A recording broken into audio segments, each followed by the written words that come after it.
ఈరోజు ములుగు తోకుంట మీద gym centre open చేయడం చాలా సంతోషం. ములుగు పట్టణ ప్రజలకు కూడా మరి పని ఒత్తిడితో ఇబ్బందికి గురి కాకుండా అప్పుడప్పుడు మానసిక శారీరక దారుఢ్యం కోసం ఈ యొక్క జిమ్ను ములుగులో 2 ఏర్పాటు చేయడం జరిగింది. మండలానికి 1 కూడా ఏర్పాటు చేస్తున్నామని తెలియజేస్తూ అందరూ కూడా ఈ జిమ్కి వచ్చి మరి శారీరక దారుఢ్యం పొంది ఆరోగ్యంగా ఉండాలని మనస్ఫూర్తిగా కోరుకుంటా ఉన్నాం. గత కొంతకాలంగా మరి నియోజకవర్గానికి పెద్ద ఎత్తున ఇందిరమ్మ ఇల్లులు కూడా మనం శాంక్షన్ చేయడం జరిగింది.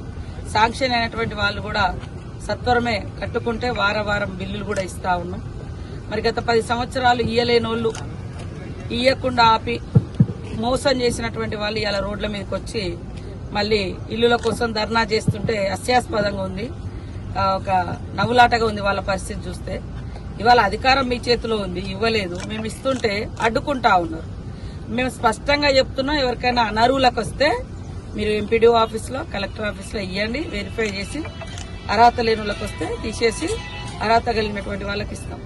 అట్లనే ములుగు నియోజకవర్గ ప్రజలకు కూడా ఒకటే తెలియజేస్తున్నాం, ఇల్లులు ఆగిపోలేదు, ఇస్తున్నాం. ఇంకా కూడా అప్లికేషన్లు తీసుకుంటాం. ఆ మిగతా వాళ్ళకి కూడా ఇవ్వడం జరుగుతుంది. ఇప్పుడు దాదాపుగా మనకు ఒక 6,000 దాకా వచ్చినాయి. ఇంకా దరఖాస్తులు కూడా తీసుకుంటాం. అక్కడ సంబంధిత ఎంపీడీఓ ఆఫీసులలో ఇల్లు లేనటువంటి వాళ్ళు దరఖాస్తులు పెట్టుకుంటే వాళ్ళు కలెక్టర్ గారికి పంపిస్తారు. ఇంకేం కావాలనేది మేము ఎక్కడెక్కడ మిస్ అయినాయి, ఎక్కడెక్కడ ఇంకా కట్టుకోలేనటువంటి వాళ్ళు ఉన్నారు, ఇచ్చినా కూడా కట్టుకోకుండా ఎవరు ఆపుతున్నారు, లేదా అరువులకు రానటువంటి వాళ్ళు ఎవరున్నారు, అలాంటివన్నీ కూడా తీసుకొని ఇల్లులు ఇవ్వడం జరుగుతుంది. ఎవరు ఆందోళన చెందొద్దు.